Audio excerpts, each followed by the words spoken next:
aniq bilaman, shayton oldingizda turibdi. Kattagina shayton. Va buni isbotlaman beraman.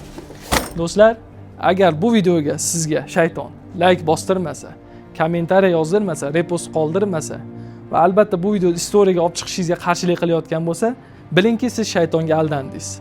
Lekin shaytonni beliga tepib, bu videomizni qo'llab-quvvatlab, pul tomonlama bo'lmasa ham like bosaman, kommentariy yozaman, repost bosaman, bu videomizni istoriyaga olib chiqaman.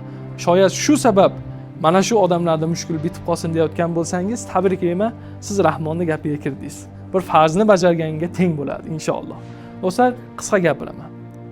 Shayton odamlarga birgina maqsadi yaxshilikka sherik bo'lmasligi va shu yaxshi ishga sherik bo'lib jannatga kirib ketmasligi. Do'zaxlarda yonishligini istaydi shayton. Alloh saqlasin. Lekin Rahmon nima deydi? Yaxshi ishga sherik bo'lgan deydi. Yaxshilikning evaziga men senga jannatni beraman bandam deydi.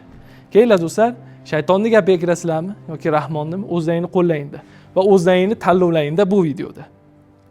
Onaxonimiz uylariga kelganmiz, yonib kulga aylangan. Imkoni borlar bo'lsa 5 ming, 10 ming, 20 mingdan qochmasdan ehson qilsak, Xudo xohlasa mana shu uyimiz 3 xonali uyimiz bitib qoladi. Biz mana tomga kerakli narsalar tom yopishda boshlaymiz, ustalarimiz ishlashni boshlashyapti.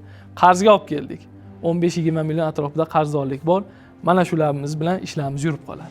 Imkoningiz bo'lsa, plastigingizda ozgina pul turgan bo'lsa ham qizg'onmang. Inshaalloh bu jannatga kirib ketayotganingizda qandaydir to'siq bo'lsa, sizga mana shu to'siqlarni yetishga imkon bo'ladi. Agar siz sharoitingiz bo'lmasa, boyaga aytganimizdek, like tur, komment tur. Mana shu tomondan yordam beradigan bo'lsangiz ham inshaalloh bu qilgan ishlaringiz jannatga sizga ko'prik bo'ladi.